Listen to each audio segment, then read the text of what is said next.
All right, so better automobiles on your layout. So by Greg Wright, like many of you, I built model cars when I was young. And I wasn't very good. Unfortunately, don't have any pictures, so there's no evidence, but I did build a lot of model cars. I switched to planes and I got better, but planes fly and most often they crash. So I gave up on planes after a while. And then came trains and they moved like planes and they looked like good models and they very rarely crashed. So I found what I really liked. I modeled trains, built a layout, and got to be a fairly good modeler. Working in 3H scale, I got to do a lot of scratch building, which is what I really like to do. I was able to get nice structures, tracks, scenery, and rolling stock in 3/8 scale, which is really what I was enjoying. I had done HO in 3, I'd done HO, and putting that all together, I had all the categories for MMR except for prototype modeler and dispatcher. So I was able to get my MMR when the crew came down to take a look at my work. And so that was really a nice thing to find out that I'd met all the requirements for that. But there were no requirements anywhere in MMR for vehicles. The closest you might get would be scenery. If you do nice scenery, maybe you would have a vehicle in your scenery, but there was nothing about vehicles in the whole MMR thing. And I had cars on my layout, and I looked at them and I realized that my vehicles were distracting from the finish level of my scenery in many cases. They weren't up to the same standard as I had decided I wanted my scenery to be. And I started to notice on other layouts that I visited or saw in magazines, there were too few cars and trucks, and quite often they were poorly done compared to the trains and the scenery around them. And they were sticking out. So it's like, we need to do something about that. So I decided I needed to do a better job on my own vehicles and figured out if I could find a way to do that, I could share that information with others. And that's really how this clinic came about. So I did some research and I found car model magazines. There's a lot of them. And they show you how to make beautiful cars with nice shiny exteriors, not suitable for model railroading, but really good information on how to build cars. Or hot rods. If you want to build a 1930s car, you can find lots of information on how to build a hot rod and put fancy flames on the front. Again, not what I was looking for yet. And you could find completely derelict cars, like the one on the left. But what I wanted was that ugly red car in the center that was covered with dirt and looks like the car I have at the garage at home. And that was hard to find any model books about that. So I did find one online, and I bought it hoping, and they had one whole page on modeling something that was a little bit messy. And it was a race car, I think in the demolition derby or something like that. But it gave me some ideas on what could be done. I knew could be done, but I still hadn't found the right resource. The military modelers do a lot of weathering. They put a lot of dirt and grime and mud and that sort of thing on their vehicles. So that was helpful, but again, not exactly compared to what I was trying to do. So still not quite there. I found this book was closer, but still not enough information. The loader on the right there was a beautiful model, but the rest of it really didn't apply. So I don't have Mad Max or the snow spreader, the snow speeder on my layout, and the forklift is too early or it's too modern. So still not quite there, but I started talking to other people about this, and a couple of people gave me some books that made a difference. So one was called Weathering Techniques, the book on the left, and the other one, Scale Automotive Finishes by Pat Covert on the right. Both of those books were pretty good in getting me to the kind of stuff I was looking for doing with my vehicles. So the takeaway point is, take the time to look for the books. It'll take you a while, but once you find them, you'll make better models after you get that resource. Taking advice from car modelers about how to build car models makes a lot of sense. We have lots of resources from other train modelers on how to build trains, but this one takes a little bit longer, but it's worth the effort to search them out. So armed with some information, it's time to try it out on my vehicles. Unfortunately, I had model railroad experience to fall back on. As railroaders, we know how to make things dirty or faded or rusted, and we're really good about flat finishes. And best of all, I have a prototype in my own garage, a dirty car. I can see where the dirt is on my car on a regular basis. That's much easier than finding a picture on the internet or going to the railroad yard to see my prototype. Everybody's got one. You can tell me your car is clean, but I'll bet you, if you look close, you can find enough dirt on it that would help you in modeling a dirty car. So, but before, you might ask, why vehicles? Like, vehicles are really important because it establishes the scale. Everybody that comes and looks at your railroad knows how big a car is. Not everybody knows how big a train is. So it helps establish scale. It simulates life, and it suggests there's people. Even if you don't have figures, it suggests that there's people populating your railroad. And because of that, it really completes the scene. So vehicles are important, and I think it's been underemphasized. Fortunately for making up this clinic, I had plenty of examples.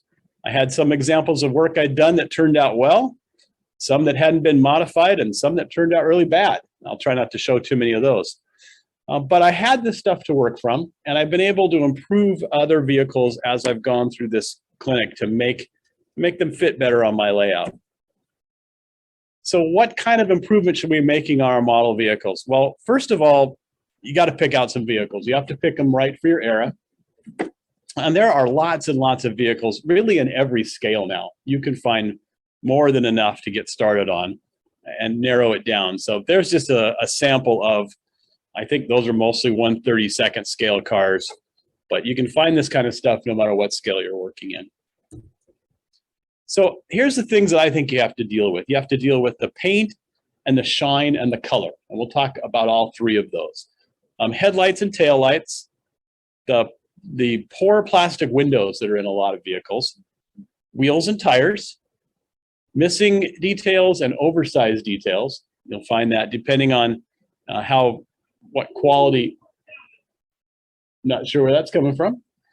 Depending on what quality of the vehicle, you may find missing details. They all have boring interiors. Everything I've seen has boring interiors. The wheels are always set straight. Even if your car is going around a curve, the wheels are set straight, so we ought to deal with that.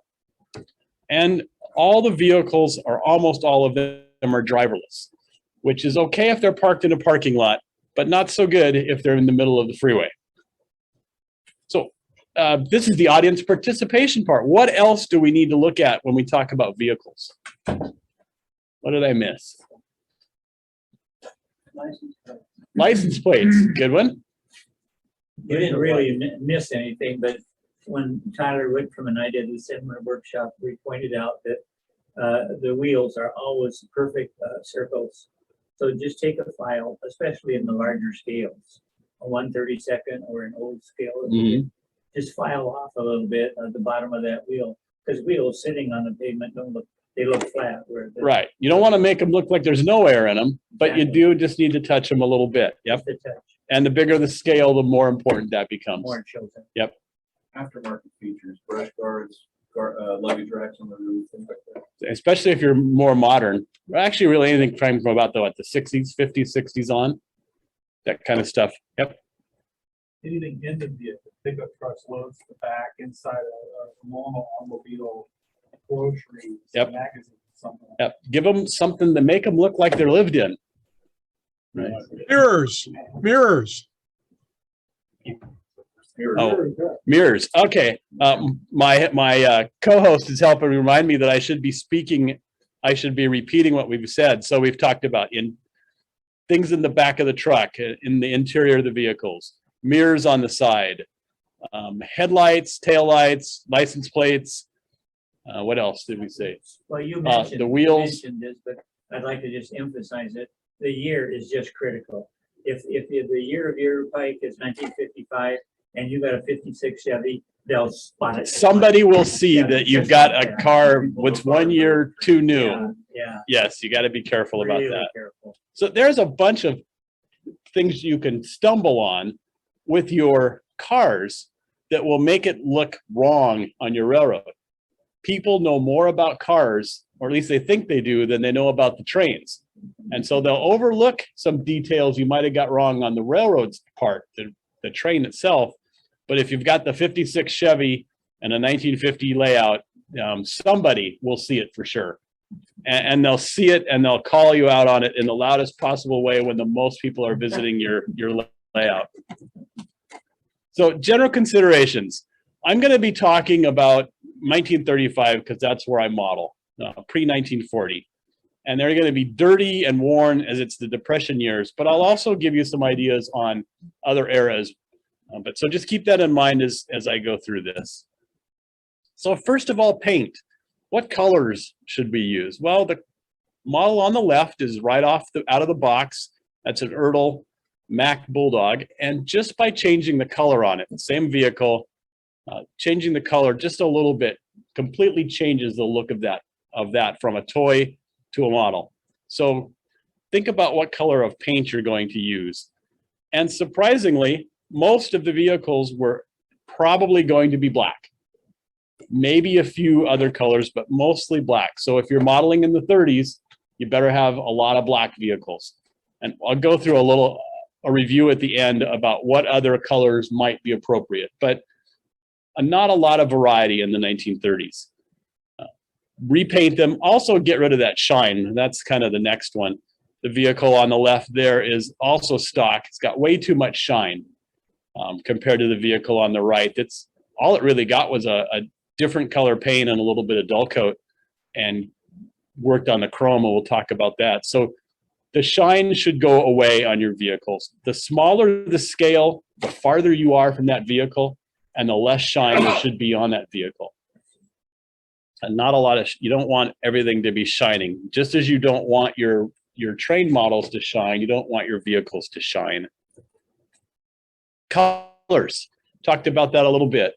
The two vehicles on the left are nice, but those are not the right colors for the vintage. Now, if those were repaints and someone was turning them into a street rod, those colors are fine. But if you're modeling them as made, they should be the black, maybe a gray, and the one red car, my fire engine, my fire chief's car, it's appropriate to have a little bit of color, but most of your vehicles ought to be in that dark color range.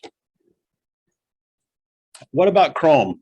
Well, chrome is an interesting thing because chrome that we have now is nothing like chrome from the 30s, 40s, and 50s. It wasn't really till the 60s and 70s you started seeing the chrome that we're a little more familiar with, where it really shined. It was more of a muted color. So on the vehicle on the left here, I haven't changed the chrome color. On the right, I took Pactra silver paint. Everybody knows Pactra silver paint, or the equivalent, and painted that over the chrome. And that's a much more appropriate chrome look for your vehicles, the older vintage. Got a couple more people in our live audience. This is great. Headlights. Headlights are a problem, and unfortunately I wasn't able to find a good picture, but obviously the headlights on the left, it's just a piece of chrome. It's plastic that's been chromed in the shape of a headlight, and there's some detail on it, but they don't look right. And what I was able to read and try on a few of them is to use a thin bit of white paint on the headlight. You don't want it real heavy, so you almost a filter of white paint, but that gives you a better look in your headlight. And that's what that was trying to show there, but I've yet to find a picture that really captures it. But a fully chromed out headlight doesn't make a lot of sense. Taillights, somebody mentioned taillights. That one's easy. Some red on the taillights makes a huge difference. If you can find it, the Tamiya has a whole group of translucent colors. And the red they have, their translucent red works really well for taillights. But they also have other colors for other things that you might be dealing with.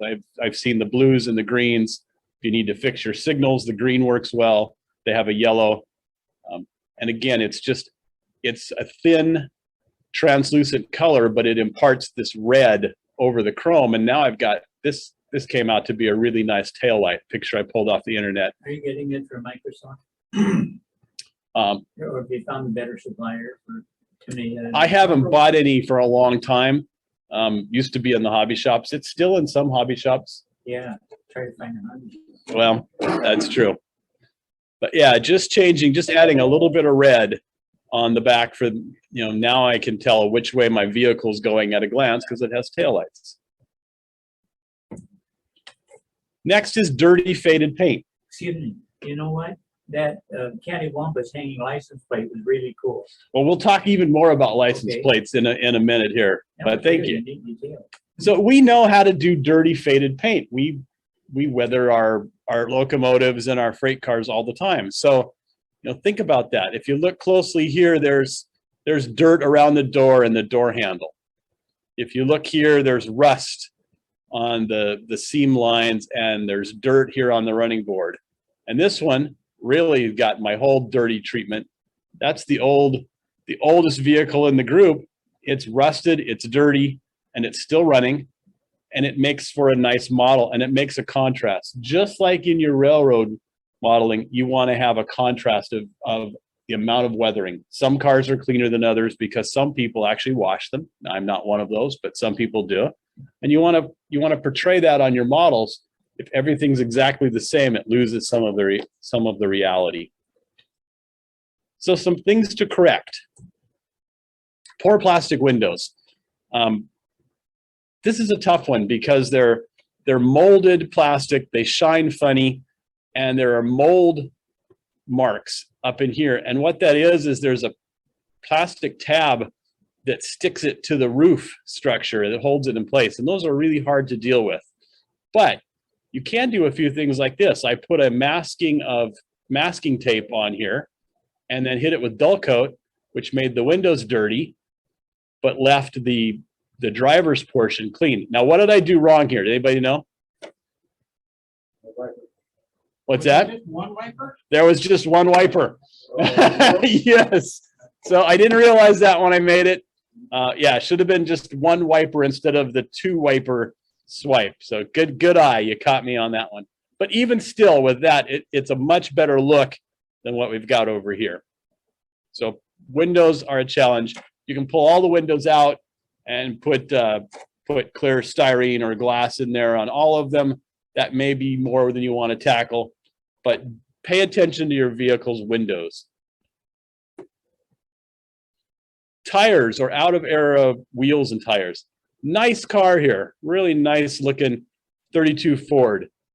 It's got a color that's not right. It's a little too shiny and a little too brown.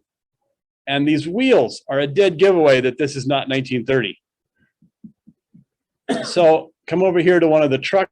I've got a much more appropriate wheel diameter and width, and just a little bit of thin brown paint on the hubcap area on the spokes. And now I've got a wheel that looks appropriate. So nothing wrong with this vehicle if you can change out the wheels. Pay attention on all of your models about what kind of wheels get put on there.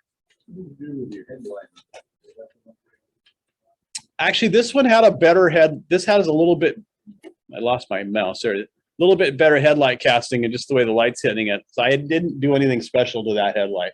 So you just got to look at the different ones. I think this one has a plastic cone and then a clear plastic disc in it, which makes a lot of difference in how they look. Missing details. Right here, to hold this axle, there's this big piece of plastic, and it wraps around the axle and allows the axle to spin, and it makes for a nice kid's toy. Well, there's ways, you're not going to change that very much, but just by putting a little spring detail right in front of it, glue it right on, and put just a little rust on the spring detail, that thing disappeared. And if you can find a few of these parts, which I did, that's the same spring detail from this model. But they're on different parts of the layout, and they're in different vehicles, and no one will pick up the fact that it's not necessarily the appropriate spring detail, but it tricks your eye into believing that this thing has a spring in there that's serving a function, and you don't see that anymore. Some other missing details. This one right here, nice. It's got a nice headlight or a license plate bracket, but it has the year in it. Now that's not appropriate. So you go online and you find license plates, 1930s, Washington State license plate. And I made a bunch of them up and I cut them out and I put them in place. And all of a sudden you've got an era appropriate license plate. I could have added other states. They're all online. They were easy to find. Oversized features. This is the same vehicle. The exposure is just a little bit different. But right down the center is this hinge. And it's cool because it allows the hood to open up, which is kind of a nice feature. But it sticks out like a sore thumb. There was not a piece of chrome there. Just a simple swipe of black paint and the oversized detail is gone. And then you weather over the top of it. Same vehicle, just one little change, and all of a sudden that goes away. You don't have to deal with it anymore. Boring interiors. We had a comment about that. There's not much going on with the interior. Here's a boring interior. On this model, I forget what it is. It might, the 1903 Model A. I took that and I cut the top of it off. And instead of leaving it the shiny black leather, I made it weathered out brown leather. And then I added some more weathering by lightening up where the person would be sitting, where their back was on the back of the seat, where their legs slid across the front of the seat. Just a tiny bit of weathering changed that black shiny seat, which is nice for this model, into something that looks like a working vehicle. It made a big difference with just a little bit of paint time. Wheel alignment issues I talked about. When you get these right out of the box, their wheels are all pointing forward. That's really nice because kids that play with them, they can rub them around the road and they will go straight. But if this guy's driving, he's about to drive off of the railroad crossing and onto the tracks, and that's not a good thing to do. So if you go in, there's a metal rod about 1/16 of an inch, maybe a little bit bigger, that runs between the wheels. And you can bend that with a pair of pliers on these 32nd scale cars. And you can bend them to line up with the road. Now, I missed something here too. I didn't get I think that's the camber. Any car people out there, I didn't get the camber quite right on that one. So watch that as you make that tweak in the end of the axle, that you keep the wheels as vertical as you possibly can. That one hasn't got its license plate changed out yet. Still got a 1929 on the front. And now that I pointed it out, you're going to see that on any vehicle that you look at. Suspension issues. It's another one. Right there, it's not touching the ground. It's a nice rigid suspension on this car, and it's not touching the ground right there, which really messes up your view when you're looking at it. So I flipped the car over.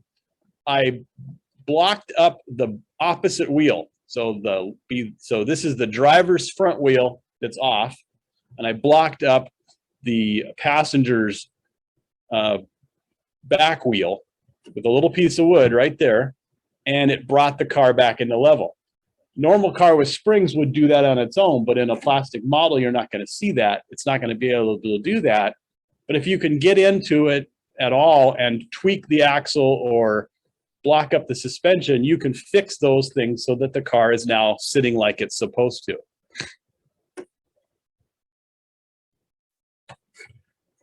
Driverless vehicle. So here's a nice little truck I built out of some parts, and I parked it here on the railroad crossing with no driver in it. And for a minute, that's interesting, but then you start wondering, well, what's going to happen when this train wants to go by? Well, the train's going to win, but I'd rather have a driver. So when you saw this before, did you notice the driver was sitting in it? This is the same vehicle I showed just a couple slides ago. All it takes is a driver. You can chop off their legs. You basically need from their waist up, however you can fit them behind the steering wheel. And it completely changes the look of the vehicle, a much more appropriate vehicle. So, some things you might want to try. How about a broken vehicle with a mechanic? This makes a nice scene. There's one of those opening hoods that I was talking about. Even down in HO scale, some of the cars have opening hoods, so you can prop the hood open. You put somebody next to it. And did you notice right there? You see what's going on right there? He's got some problems. He's got a big oil leak. And in 30-second scale, and you can't see it on this picture, you take a piece of black fishing line or a piece of fishing line and paint it black and run it from the puddle up to underneath the vehicle, and you can show the oil pouring out of the vehicle. Little things like that, you know, just little extra details that you can add on.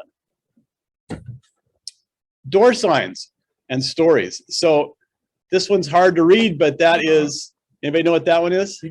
Pinkertons.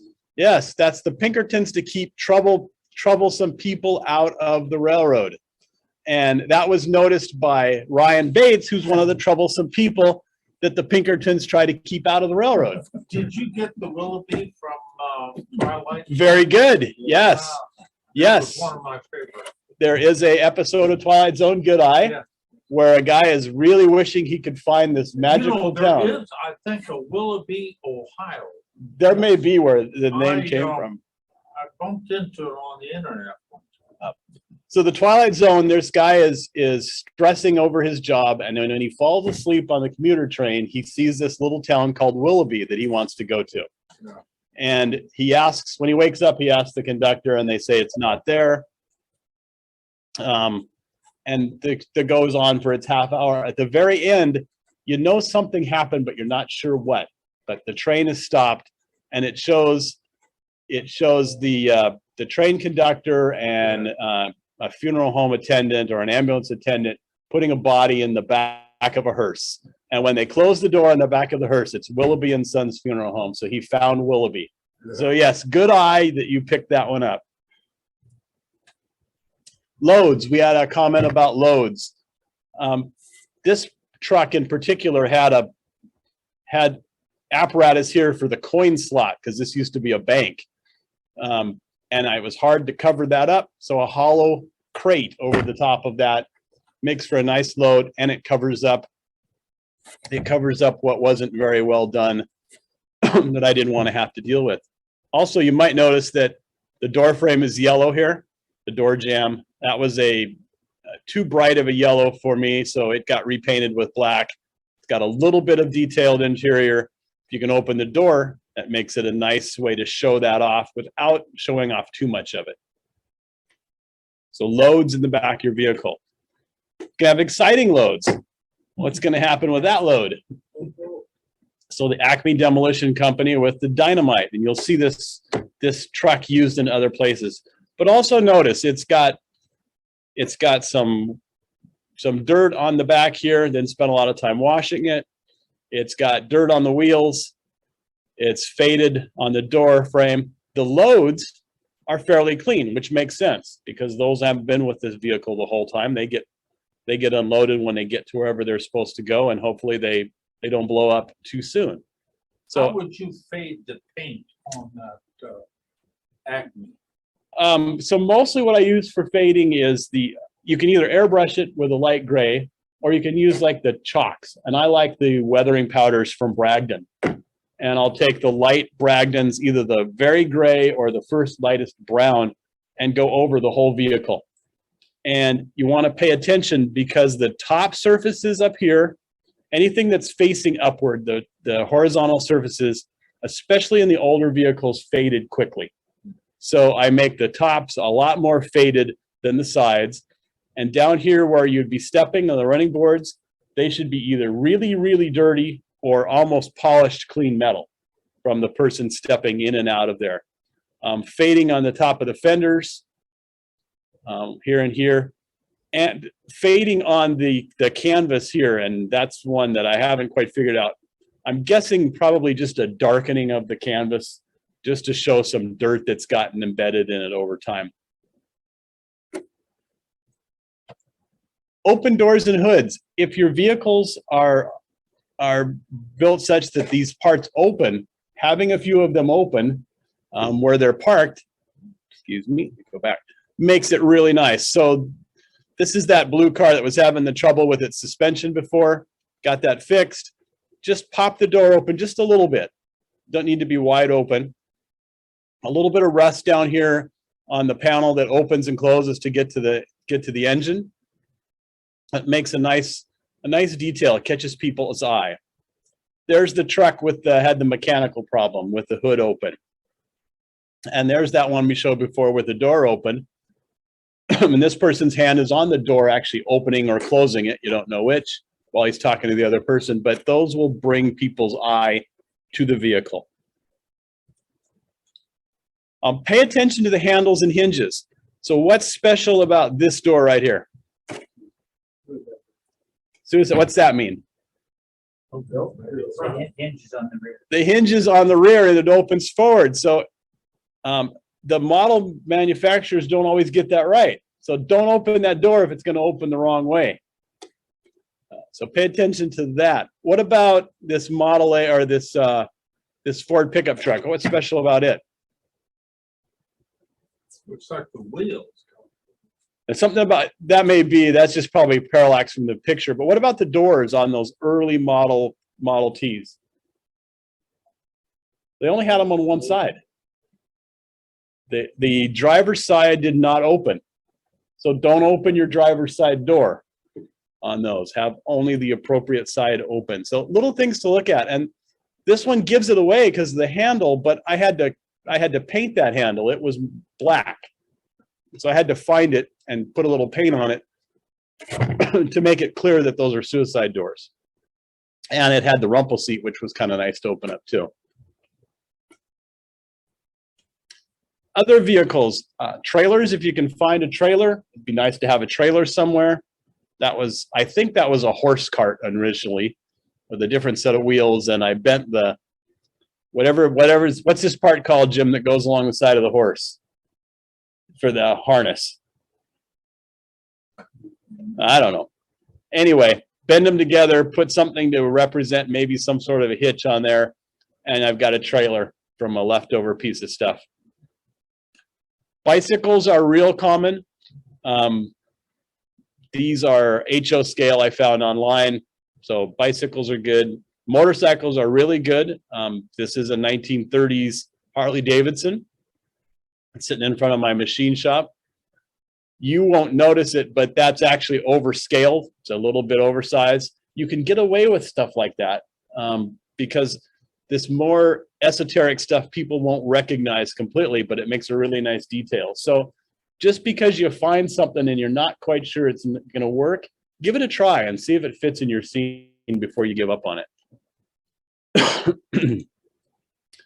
Even less detailed or interesting cars can find a place. This is way in the back. It's also up against a wall and you can't see it here, but I didn't have room. So I cut it vertical, or I cut it from one end to the other and cut about half of it off. So it's not a full width vehicle, but tucked up against the wall with a load in the back and a little bit of an appropriate weathering job. And all of a sudden this thing looks like it belongs. All right, so exceptions. Now, everything I told you there are exceptions to. Let's go through what those exceptions are. Colors are really important, colors and shine. So take a look at that picture, and then I'm going to show you a second picture and tell me which one looks better. When you put a colorful vehicle on a spot, it draws your eye.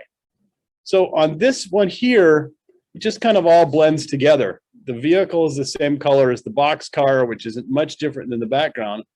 By putting this red shiny car or the black shiny car, it draws your eye back in here where I want you to look at. Otherwise, it's the same picture.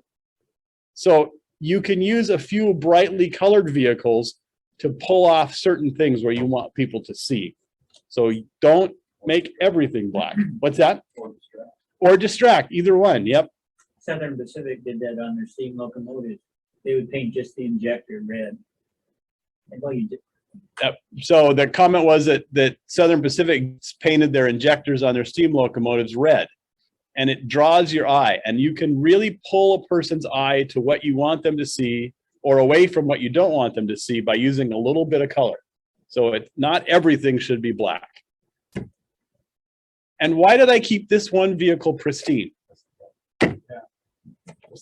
The boss's car, yes. And I've since added white walls to his tires even.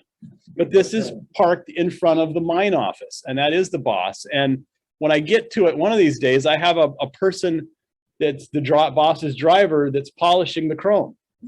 to add to the side of this one. So, but yeah, you want to have one car or two cars that are shiny. Maybe they're in front of the dealership or they're in front of the boss's house or something like that, that stand up against the rest of the dull vehicles that you've put out there.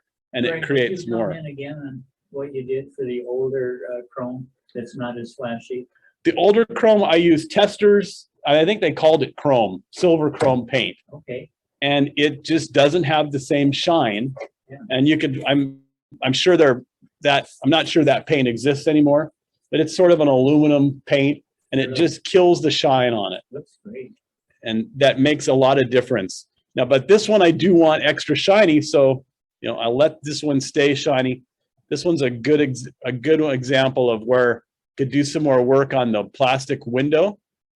I can get that covered up, and there is the wiper on that one, the single wiper, and and that's got some silver paint on it, but it doesn't show up very well. So maybe a little extra black paint there would fix that, make that even better. Doesn't have the fading because this should be brand new. Doesn't have the fading on the fenders, and just a tiny bit of dirt would be appropriate on the running board here, but not a lot. So getting creative. Vehicles were put together by backyard mechanics all the time. So this is a truck that was used in an open pit mine that I want to model. And it's a little more military looking, but I had this vehicle and I had this piece of dump truck from a plastic toy I found. And by merging them together, I'm going to end up with a dump truck to work in my open pit, very similar to ones that show up in the pictures. So think about kit bashing your vehicles just like you kit bash anything else on your model railroad. Early trucks are really interesting. This was a museum down in California. There's the buggy, and here's the buggy with a little steam motor in it. They don't look much different. The early vehicles were basically buggies with motors in them. And they took the horse-drawn parts off and everything else stayed the same. So here's a 1903 Ford Model A I found a model of. And with just a little work, I ended up with myself a little pickup truck here. So I cut the back of this off, added a pickup bed. I changed the seat I'd showed before.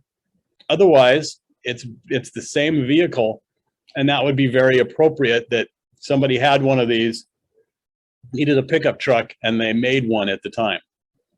You have a club up in Oklahoma that the guys have those carriages. That's really what they were. They went from carriages pulled by horses to horseless carriages, with a lot of bicycle innovation type things in them, and then start to make changes over the time. Hey, Here's Greg, another one. What I had. was Yes, gonna- go ahead. what are you using to when you cut your models, like on that last one when you cut off the back seats, and on the one that you cut up against the back wall where you cut it in half? So depending on how big it is and what it's made of, I've used something as crude as a hacksaw or a Dremel cutoff wheel. If it's a plastic one, a snap saw. You just want to try to make nice straight cuts and then clean them up when you're done. So that's what I've used on most of them. These, at least in 32nd scale, most of the vehicles are a mixture of plastic and metal. So depending on which one I'm working on, it might go in the vise and use a hacksaw at the starting point of it. That other one I showed that was up against the wall, I think was a plastic Lindbergh model, and that was a little easier to cut. Here's my Ford Chevy kit bash. I got this vehicle and it didn't have any front hoods on it. And the company that sent it to me sent me another one to replace it, so that was fine. But I forget which is which here. I had Chevy hoods and a Ford body, or a Ford body and Chevy hoods, and I stuck them together and used some rust to cover up where they went together. And you know, it's hard to tell that that wasn't made to be that way. And it's also really hard to know if, given the situation, the home mechanic didn't actually do that. So as long as you come up with a credible looking model, kit bash your parts together.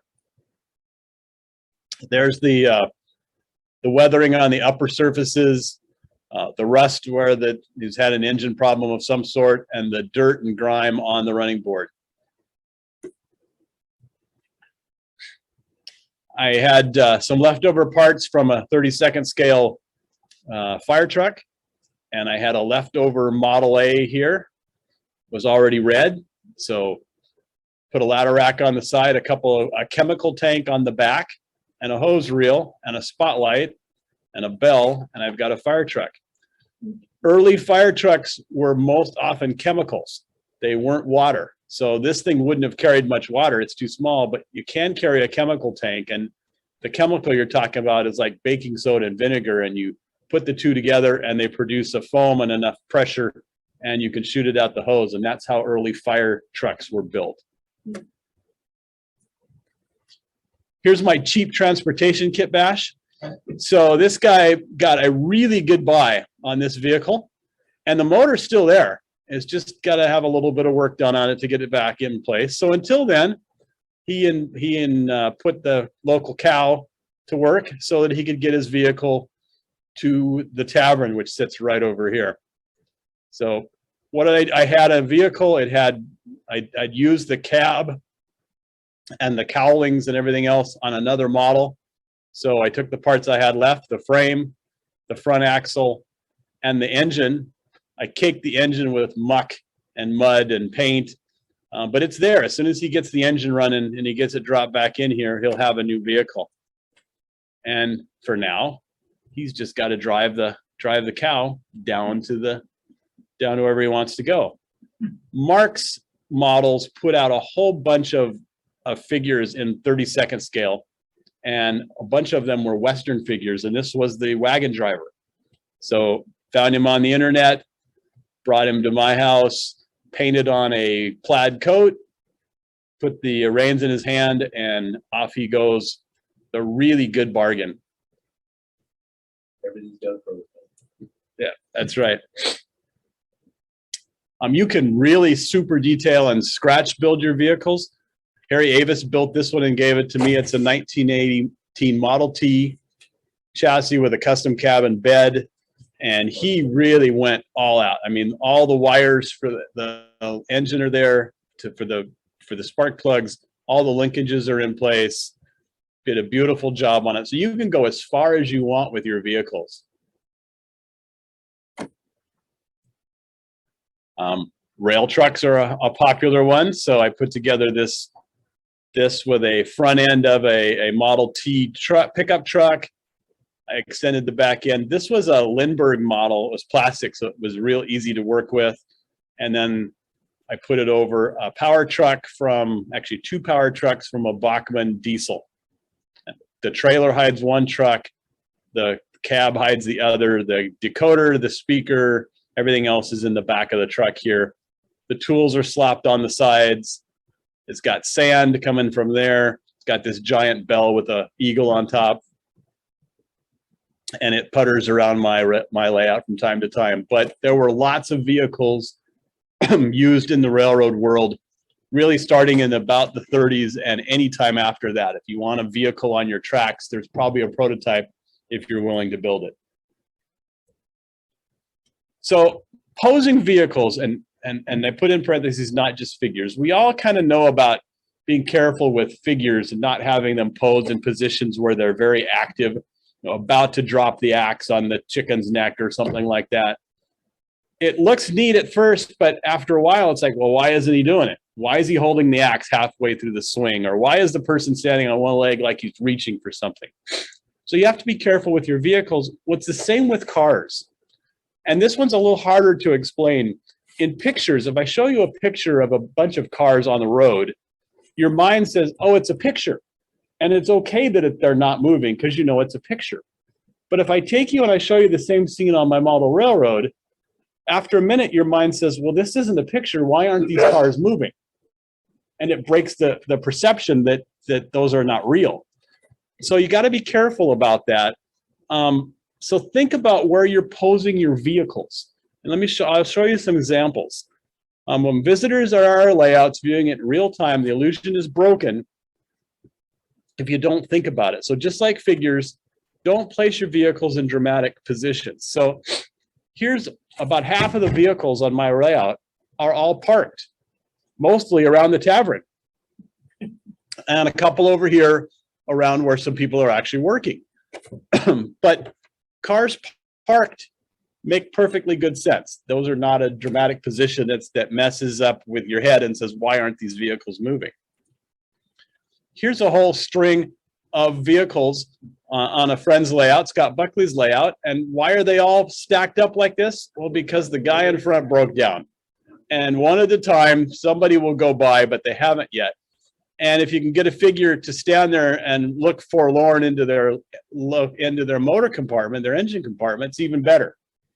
So you can set up a little scene like that, and it looks great in the picture, and it also looks really good to the person that's viewing it in person. So have a reason if the car is stopped on the roadway.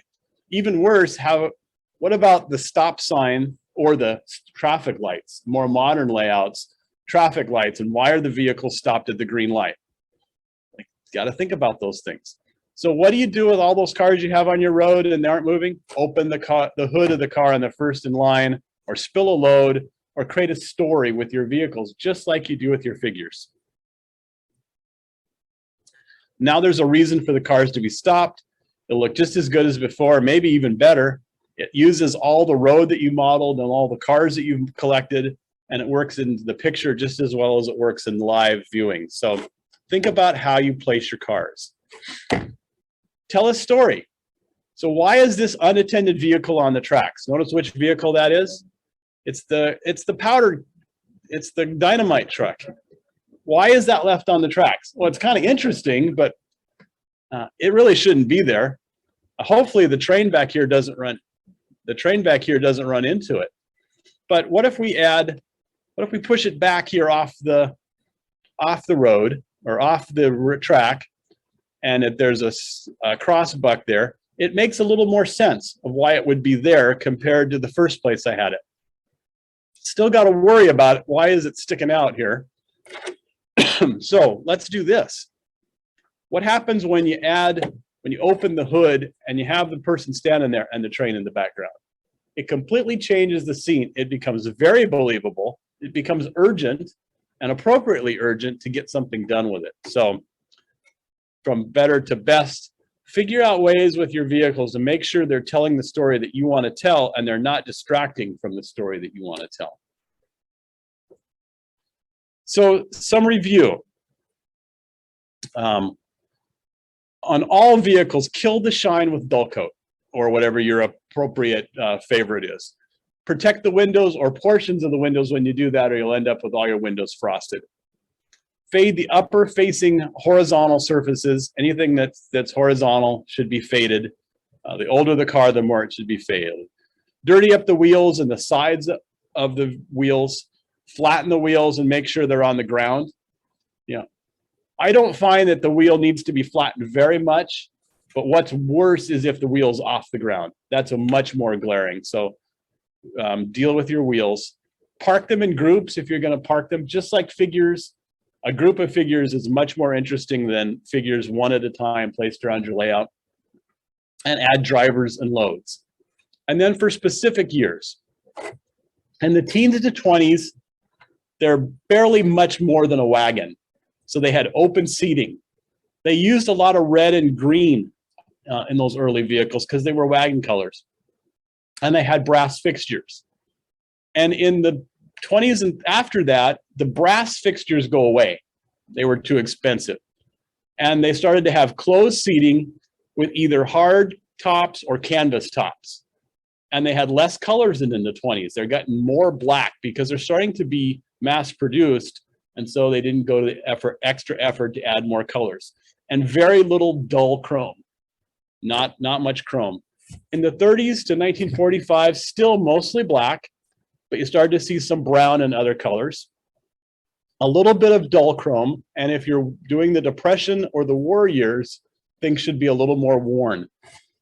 People didn't have the money or the time to take care of them as much as you would like. In the post-war, you start to see color.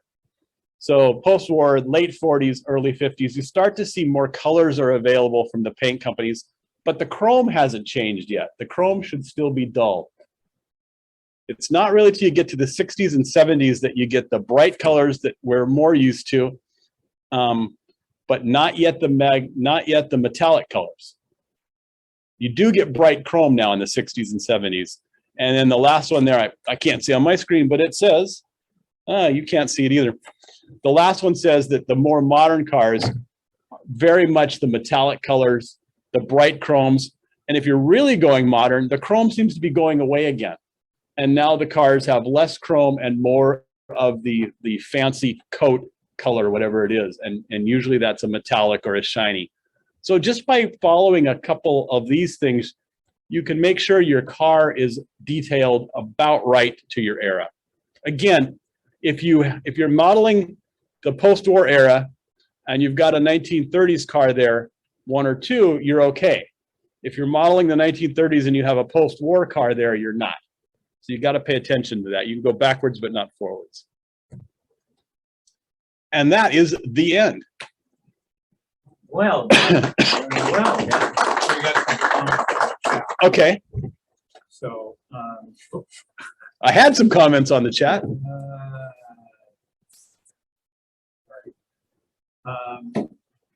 Scott wanted to know, where did you get the headlights for the Mack Bulldog? I didn't add anything new. Those came. The question was, where did I get the headlights for the Mack Bulldog? Those were in the mold. They came that way. One of them was better than the others. I have several of them. The one that was hollowed out, chromed, and had a clear plastic lens, and it looked a lot more realistic than the ones that was just a chrome one-piece casting. Again, a little bit of white paint over that chrome makes a lot of difference. Just a thin layer of white paint. So some of the chrome still shows through. That will kind of make that look more like a headlight. So this is a comment from Scott Buckley, which hopefully the other folks saw, but he said he had a 1950 Buick that fit on his layout because he's modeling up to 49, but a visitor pointed out that it was a 52 based on the grill. So just like you were talking. So I don't know if everybody heard that. So Scott Buckley writes that he's got a 1950 Buick, he thought, on his 1949 layout. But a keen-eyed observer noticed that it was a 1952 Buick and pointed it out to him.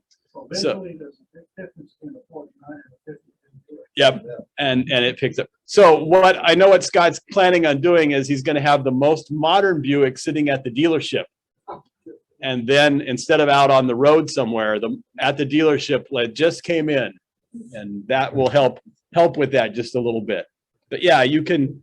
Depending on how well you know your cars, you can find that sort of thing.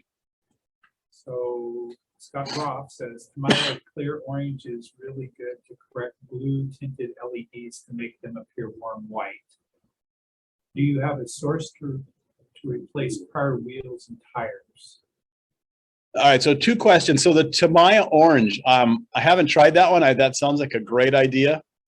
And if you go to your color wheel, you can see why that works. I don't have a color wheel with me, but by adding that other end of the color spectrum from whatever color you're trying to get rid of, it yellows them out basically. So thanks. I'm gonna have to look for some of that because I don't have the orange. I do have the yellow and the red, and I could make my own orange. And I've used the yellow to tone down some LEDs, but you got to be careful you don't get green.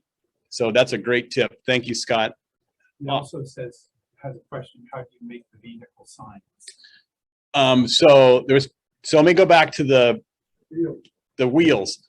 Oh, sorry. Yeah, you've got to watch your wheels. I don't throw away anything. So anything I don't use, plastic parts, other kits, even toys, I save the wheels and the bumpers and that sort of thing so that they can be reused. And I think, if you look around, you may be able to find some of those other wheels. I haven't found a spot where you can just go to the internet and buy small scale wheels, but it probably exists if you look around enough. And then the last one was the signs. all the signs and license plates and all of that stuff is available online.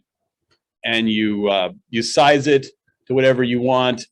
If depending on what it's going to be, you may want to sand the back of the piece of paper and thin it down. And then typically I'll use, again, a little bit of the weathering powder over the top of it just to kill the paper look and to kill the shine on it. The Willoughby's, though, was individual letters from a really old set of decals. And that was a challenge, but eventually got that all put together. Anything else in the chat?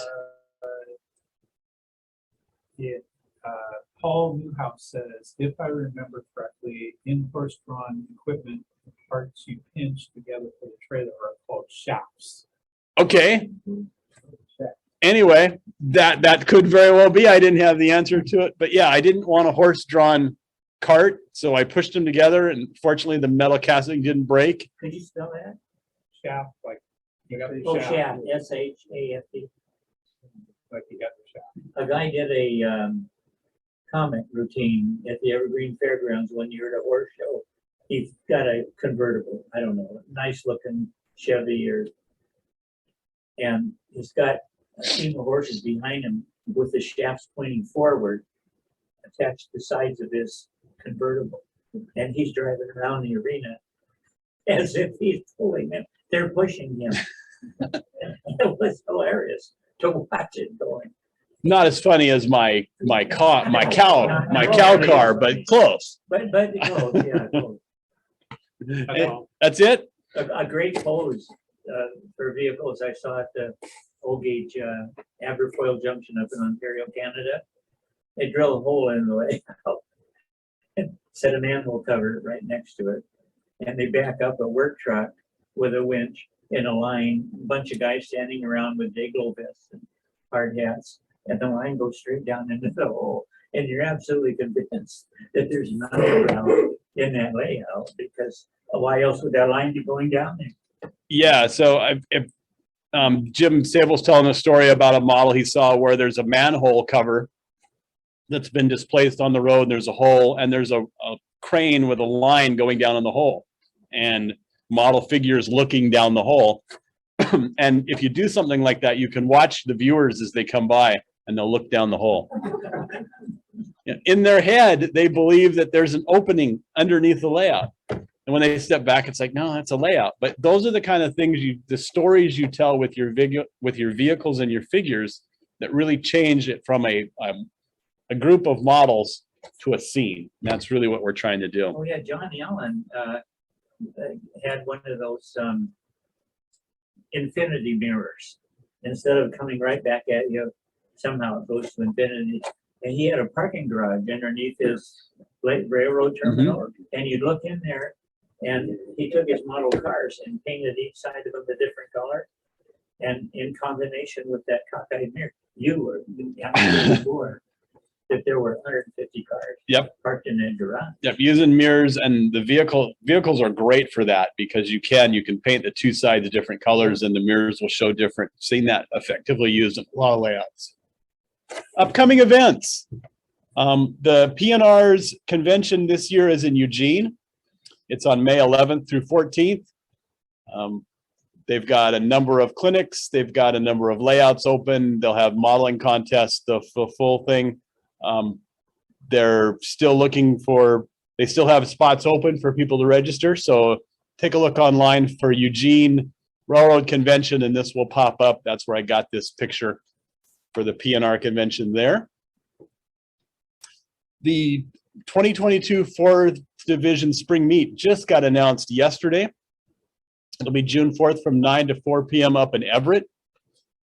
That's a one-day event, where the Eugene is a 4-day event. So think about making your way up there to see what's going on in the 4th Division. I'm not sure what the entrance on that one is. Not very much, if anything at all. So Eugene, there is a registration fee.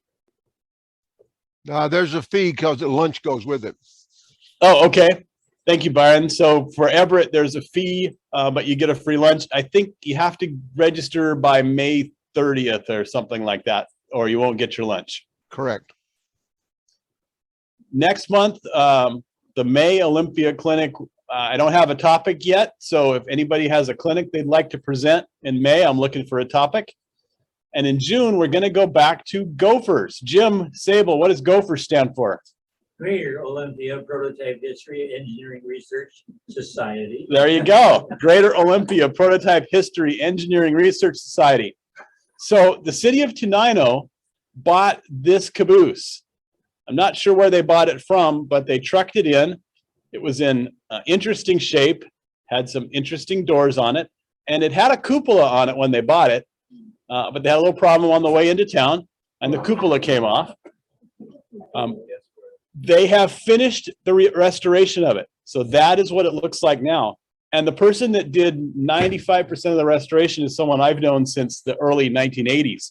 And I talked to him today. And for our Gophers Clinic tour, he'll let us in and talk about all the restoration that was done. Also, there is the Tenino History Museum. It's kind of where this picture was taken from. So we haven't picked a date yet in June, but historically, the Olympia Clinic in June would go out in the field somewhere and see some real railroad stuff. And this is our attempt to do that this year. So when I get a date for that, I will let more people know, and we'll get some plans together to meet down there and take a look at this caboose. Don Bowman is his name. He's done a really nice job on it. Closet Model Railroad, I had no idea he was interested in trains. He's also a woodworker, so this was just right up his alley, and he's had a really good time. I was down there a year ago, and I happened to be riding the trail with my bike. I pull up to this caboose, and this guy's talking to somebody, and I'm hoping he won't notice me because I just wanted to look and not be bothered. And he steps off the end platform and says, "Hey, I know you." And sure enough, it was this guy I've known for a very long time. So got his name, got his phone number, and he'll give us a full tour. That will be a Saturday in June when it doesn't rain. So as soon as I figure out when that is, we will have it.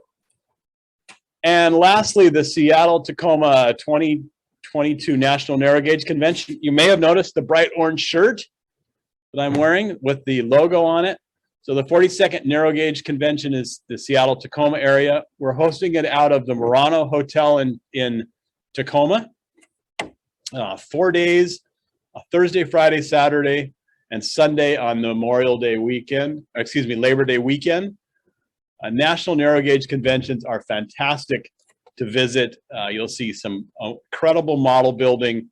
There'll be lots and lots of layouts open all over the Pacific Northwest, including some of the Olympia layouts. So you can go see different layouts. You can see stuff that you might never have another opportunity to see. We're still working on trying to put some prototype things together. There are a few things around here to do with that. And you don't need to be a narrow gauge modeler to go to a narrow gauge convention. In fact, all the things that you can learn there will work on any size models. And they have an incredible vendor room with all kinds of detail parts. So a number of people in this room have been to a narrow gauge convention. If you can get to it, you should go. The fact that it's a national convention and it's so close, it's definitely worth your time. It's about $125, I think, for registration, but very much a worthwhile event. And later this year, I'll be looking for volunteers. And we probably won't be able to pay your full admission, but if you'd like to be a volunteer, talk to me. You can sit in on clinics, do all sorts of fun things as far as the narrow gauge convention is concerned. So that will be coming. And I think that's my last slide. It is. So we're going to stop screen sharing.